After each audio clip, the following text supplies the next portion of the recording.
Hi, I'm glad you could join me today. Today I think we'll do a painting that I've had a lot of letters requesting. A lot of people have written and said, Bob, I'd like to know how to do a very simple little sunset. So I want to show you how to do that today.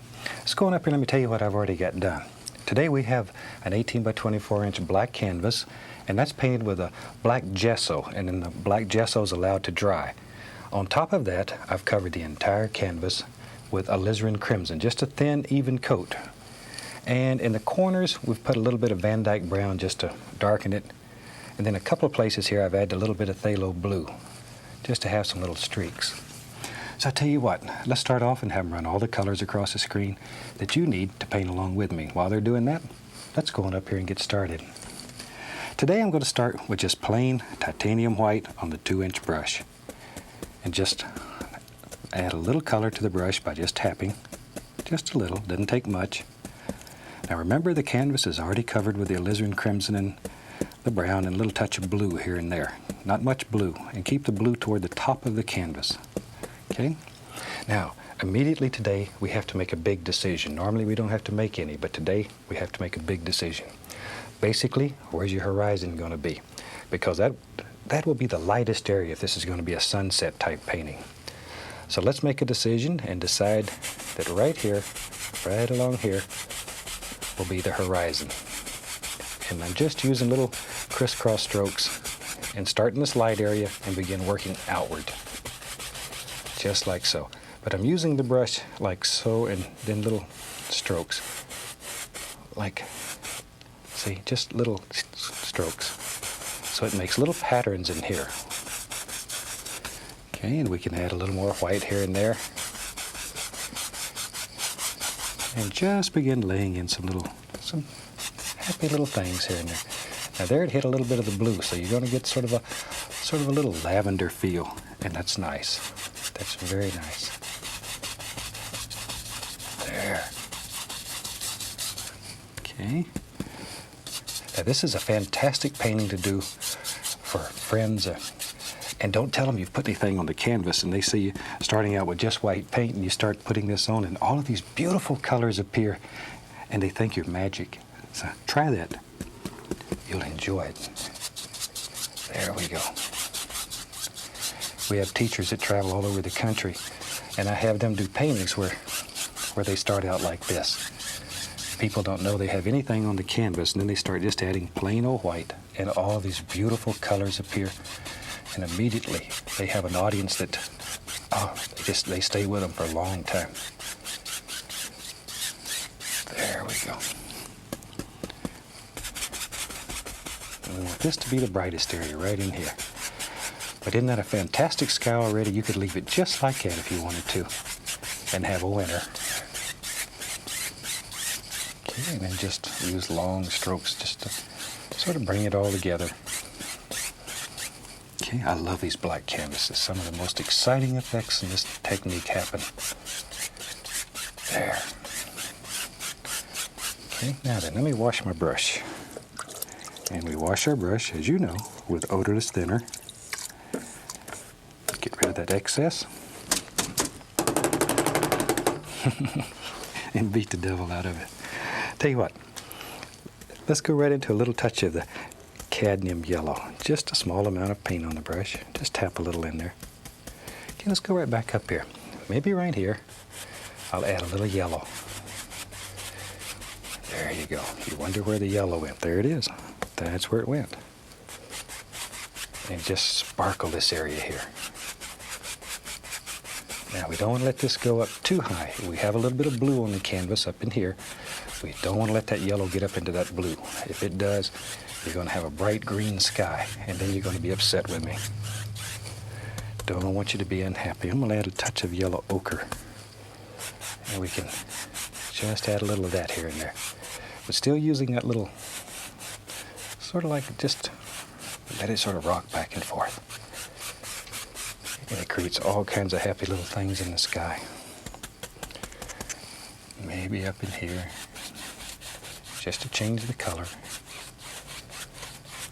We're getting very close to that blue there, so be careful.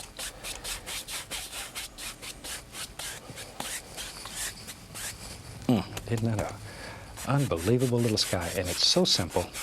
It really is one of the easiest skies to do because all your color is done beforehand. You put all that crimson on there, and it just works for you. And that black gesso holds it so well. And the black gesso is designed specifically for this type of painting. Works good. Okay, now then, very lightly go across the entire sky. And we can wash our brush one more time. Get rid of that excess. Shake it off. Then we're in business again. Okay, now then, we'll use the little fan brush. And I'm going to go into a little touch of blue, phthalo blue, and a lot of alizarin crimson. Proportionately, much more crimson than the blue. Much more. In case we hit yellow, we don't want it to turn green. Now, if you're not sure what color you have there, add a little white to yours and put a little over here and add a little white. You can tell exactly what you have. Okay, now then, let's have just some little floater clouds around here. And just sort of, still using that same little stroke, just let some of these little things just sort of float around. Let them have fun. See, wherever you want them to go. Maybe there's some little ones that they come right down into that bright spot. Wherever. Here's a little one over here. I see it. There it is. So you just sort of make these things up in your mind and let them drop in. Maybe right in here. There's one. There's an old big one that just sort of floats around. See how you can create the illusion of all kinds of beautiful effects. Just like so. You need these dark ones to make that color stand out. Just like so. There we are. That's just phthalo blue and alizarin crimson. That's all there is to it. Now back to our big brush. Make sure it's dry. You want a dry brush for this. If you take a wet brush and go over this, the color is going to mix together and you're going to be living in Mud City. It'll all turn to mud on you, and we don't want that. We want to keep these colors vibrant and happy and just beautiful. Be sure your brush is dry. I can't say that enough. You might want to run it against some paper towels or something just to make sure. There we go. And all we're doing here is still just following those little, I don't know what we want to call them, maybe little rocking strokes, like so. Like that. But isn't that a super way to make a very, very nice sky? You have to wear your sunglasses when you look at this one. But already you have the feeling of a sunset and all these clouds rolling through there. And you can do it. All right. Now then, maybe I want to keep this painting quite easy. In case this is your first time painting with us, this is a good one to do. So let's take some black and crimson and some phthalo blue. We'll just mix all these colors together. Let me wipe my knife off. I'll be right back. Okay, let's go with our fan brush and load it full of paint. A lot of paint. Load both sides full. All right, let's go up here. Now, right here, where we decided our horizon would be, we're going to begin tapping in some basic little tree shapes. Look like little trees far away. And allow it to pick up some of that color. So some of them's lighter in the background. It looks like a light shining through. Don't fight this. It'll happen automatically. But sometimes we have a tendency to want to make it darker and darker. Let some of those remain lighter. It really will enhance your painting. There we go. That's one of those happy accidents. Let them happen. And we'll just let that go right on out like so. See, and that easy, we have the indication of some distant trees that are just living far away. There. And you can have as many or as few as you want. Now, one thing that I notice when people first start is they'll put these trees too far apart like this, and they end up looking like fence posts. Should that happen, all you need to do let's just add some little things in between. And it'll bring them together and make them look pretty good. There. And wherever we want this to go. There we go. Maybe here and there a real dark one. This might be a little bit closer. Now the super way of making the indication of some little tree trunks that live back in here without doing a lot of work. I'll show you how to do that. That's a lot of fun. A lot of fun. Let me find another fan brush. I have several of each brush going here, so I don't have to waste all of my time cleaning. I like cleaning those brushes. I'm gonna just pull, just barely tap a little tiny bit of white into the brush. Just a little bit. See, none on that side. Just a little bit. Now, if we want to make this look like little trunks that are far away, just take it lightly, pull up. Just lightly pull up. Very light. Color shows up so much stronger on these black canvases. Just lightly. Here and there there's light coming through and you can see those little trunks that are far away. If you happen to get one that's too light, it's too bright, all you have to do is just go over it 2 or 3 times. And that dark color that we have underneath will just eat it up and it'll go away. See, and already you have thousands of little tree trunks and you haven't hardly done a thing. And that's the joy of painting. There. That's a pretty little painting already. Okay, I'll wash my fan brush. And that we just wash in the thinner, then wipe it on a paper towel. Like so. Now then, let me find, here's an old dirty 2-inch brush. We'll just use it. Now I want to begin creating some little grassy areas back here and create the lay of the land. So I'll take this brush. It has a little bit of that dark color on it. Doesn't matter. And I'm going to go right into some yellow. Let me reach up here and get some green. I'll be right back. There we are. A little touch of the sap green. But now, tap downward with that brush. See? Do it slow so you can see. Tap. Let it slide a little bit. There.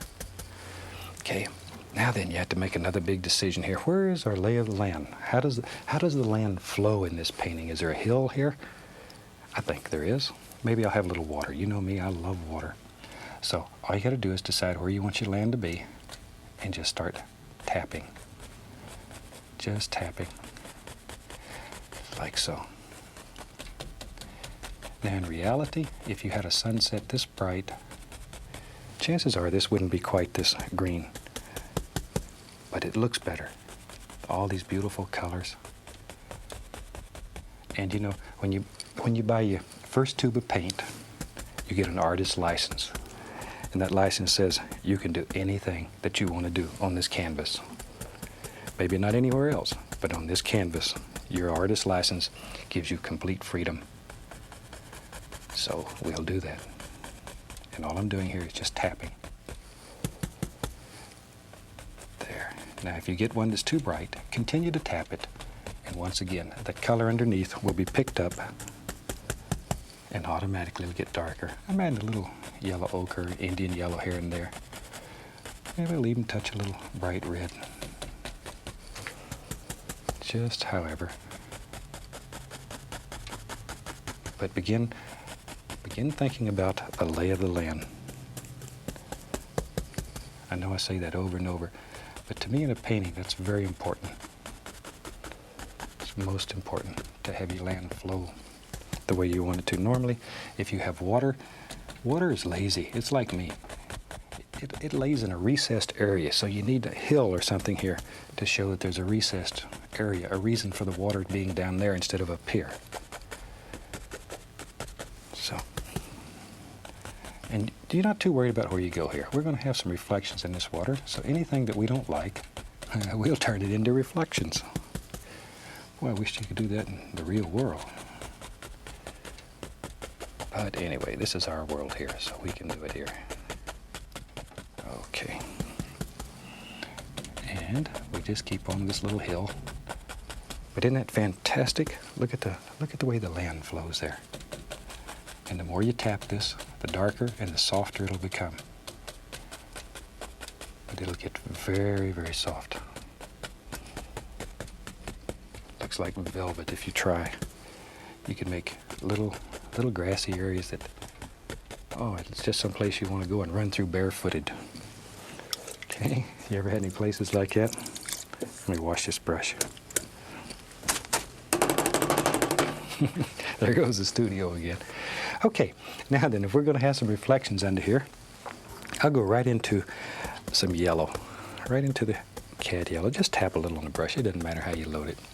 Now you have to make another big decision. Where's your reflections going to live? If you want them right here, touch and pull straight down. Just grab it and pull straight down. Think about how the land would be underneath this grass, though. Just pull it straight down. Whew. Boy, hope you got your sunglasses on today. That's a bright son of a gun. Beautiful. And maybe this water goes, we'll let it go right on up here. Now, the more you rub this, the darker it'll get because it's picking up the crimson and the other colors underneath all the time. It's continually picking them up. There. Now, maybe into here, we want that to be the brightest. Now, if you want to in your world, you could even take a little bit of titanium white and add to it and make it even brighter. See, now, you remember what I was telling you? Anything you don't like, you can turn into reflection. See, if you wanted to grab that, look at there. Of course, now I have to do it all the way across. But anything that you want, you can change to reflections here. Okay, if you want to add a little the titanium white, see how that makes it sparkle? Be sparingly on that. Be sparing. Not too much. Don't want to overkill. Okay, now, very lightly, come straight across. Even though this is going uphill, it's a tendency to go this way. Come straight across. See, just enough to wiggle it. You can move this and ripple it. Look at that. Isn't that fantastic? You can create water that easy. Now then, let's go back. I'm going to take a little dark sienna, a little Van Dyke brown, a little white. We just mix that together. And you don't have to worry about over-mixing it, just like so. Cut off our little roll of paint that we use all the time, like so. Now then, come in here and you can begin making big decisions. Where's our water lines? And very lightly, just scrubbing, you can begin putting a little bank, a little shoreline. Just let it work its way right around. That's all there is to it. You can do it. You can do it. You can do anything. There it comes. Okay, just see there, wherever you want it. Okay. Now maybe over here on the other side, we need some things happening over here too. We don't want this. I'll go back to this big brush. Shoot, it's faster. We'll go right into our dark color, like so. Now then, we'll just use the corner of this brush, and let's begin making some big decisions. Maybe the other side is over here, and there's little grassy things that live right out here, like that. See, just close that in, turn it into a little stream or a little river. It lives right down here. Whatever you want it to be. I tell you what, let's get crazy. Add a little more color here. I ran out of color. While we got this big old brush going, let's just get crazy with it. Maybe there lives a great big huge tree, right? Let's see, maybe that tree comes, oh my gosh. When I said big tree, I mean big tree. Didn't realize it was going to be that big, but that's all right. Whatever. Like, see, and I want it to sort of tilt, sort of lead your eye into the painting. And nature doesn't make all of its trees perfectly straight. Trees grow any way that makes them happy. And that one grew right on off the canvas. There. Okay. Now then. Maybe, I'll tell you what, when you're painting like this, a lot of times you look at a painting and you begin seeing things. You might not have planned them when you began this painting, but they happen. And learn to use whatever you see in your mind, because very quickly, if you do much practicing, you'll learn to compose as you go along. And maybe right down here there's a little peninsula of land that just sort of floats around. Just comes out there like so. And there's a little touch of highlight sparkling across there. This is just a little, tiniest little bit of white, but tiniest little bit. Tiny little bit, a little bit of dark underneath. Just sort of set it down into the water. See there? Create a little shadow underneath it. Then we can put a little tiny water line under there. Let that just sort of, maybe the water just bounces and plays right there. It's a little slow stream, it just has fun. Just plays and meanders along here. There. This is a little cad yellow with white, just to sparkle the water here and there.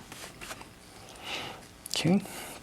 Now then, let's use the knife today. We could do this with a fan brush or a knife, whatever. I'm going to take Van Dyke Brown and just cut off a little roll of paint. There it is.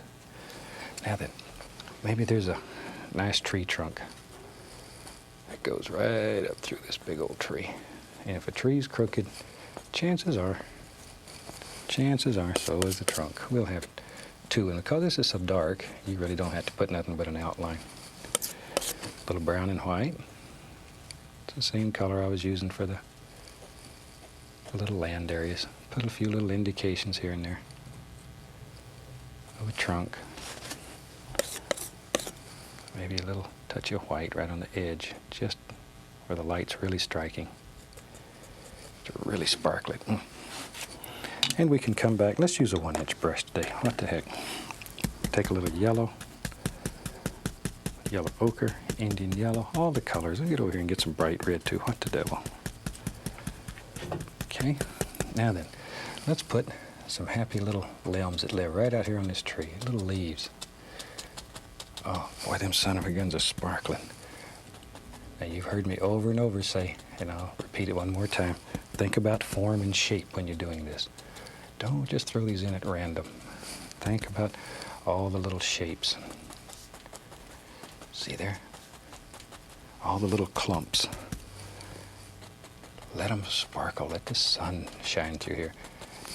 Use your artist's license. Even if you get a little too bright, it's all right. They're pretty.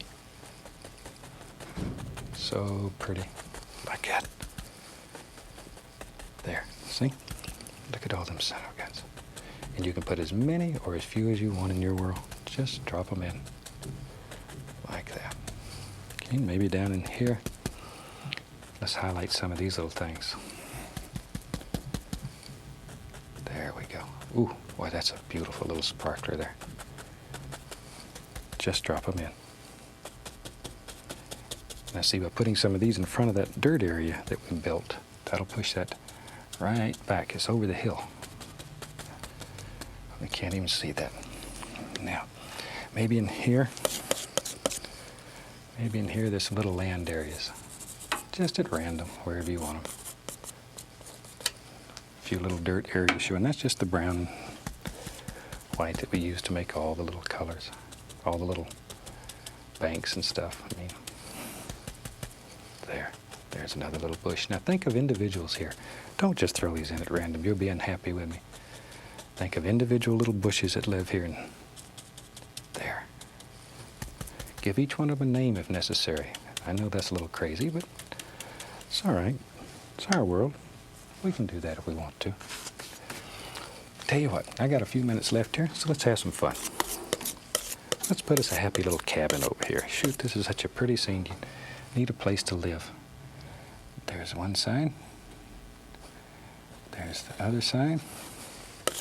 Now in your painting, if you don't want a little cabin, don't put it in. You can put anything in your world that you want. I just want to show you how to do some of these things. And I just think this would be a super place to have a little cabin and sit and enjoy these beautiful sunsets. Let's use a little red, a little white, maybe a little yellow ochre. We'll make that sun again bright on the front. Whew. Sun striking there, and all those beautiful colors are reflecting on that little cabin. And on the other side, we'll just use a little brown and white. It's not very dark. I mean, very light. It's in the shadow. A little bit of Van Dyke brown. Make a door. And we can take a little bit of brown on the knife and just cut through. Put some little slabs on that cabin. There. Nice little side. And we'll come right down. Let me grab a little red, little dark sienna, a little touch of white, a little yellow ochre. And let's come right down this side here. And just let this knife bounce. Bloop, bloop, bloop. Gotta make that little noise. See? And over here on the other side, little touch of white with a little red in it, just to make that edge stand out a little so you can really see it. Like so. Then we can take our big brush, put some grass around his little foots, knife with a little brown, add in a little path, and I think your painting's about finished. Let's call this one done. I hope you enjoyed this one. This will teach you how to make a very simple sunset that'll work for you. From all of us here, happy painting, and God bless.